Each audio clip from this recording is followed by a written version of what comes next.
আবারও অনুপ্রবেশকারী 7 বাংলাদেশি ও 3 জন ভারতীয়কে গ্রেপ্তার করল জলঙ্গি থানার পুলিশ। গোপন সূত্রে খবর পেয়ে বৃহস্পতিবার রাতে ভারত বাংলাদেশ সীমান্তবর্তী মুর্শিদাবাদের জলঙ্গি থানার বাংলাদেশের জলঙ্গি সীমান্তবর্তী এলাকা থেকে বাংলাদেশের কুষ্টিয়া জেলার দৌলতপুর থানা এলাকার 7 যুবককে গ্রেপ্তার করে জলঙ্গি থানার পুলিশ। পাশাপাশি ভারতীয় 3 জনকে গ্রেপ্তার করে। ভারতীয় 3 জনের বাড়ি, একজনের জলঙ্গি থানা এলাকায়, অন্য দুজনের নদিয়া জেলার হুগলবেড়িয়া থানা এলাকায়। পুলিশ সূত্রে জানা যায় ভারতীয় 3 জনের মাধ্যমে বাংলাদেশের যুবকরা সীমান্তের কাঁটাতার পার হয়ে বাংলাদেশ ঢোকার চেষ্টা করছিল। গোপন খবর পেয়ে তার আগেই তাদেরকে গ্রেপ্তার করা হয়। জানা যায় ধৃত বাংলাদেশিরা কয়েক মাস আগে কেরালায় রাজমিস্ত্রির কাজ করতে যায়। কয়েক মাস কাজ করার পর গতকাল রাতে তারা দালালের মাধ্যমে বাংলাদেশে যাওয়ার চেষ্টা করছিল।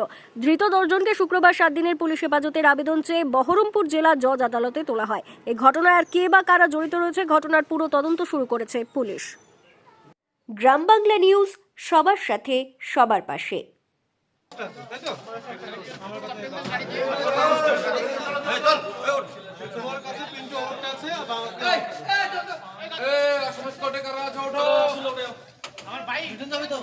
আমি যাবো কিন্তু আমার কাগজ দিতে রাইট হয়নি, আমাকে যেতে বলছে আমার কাগজ দিতে রাইট হয়নি।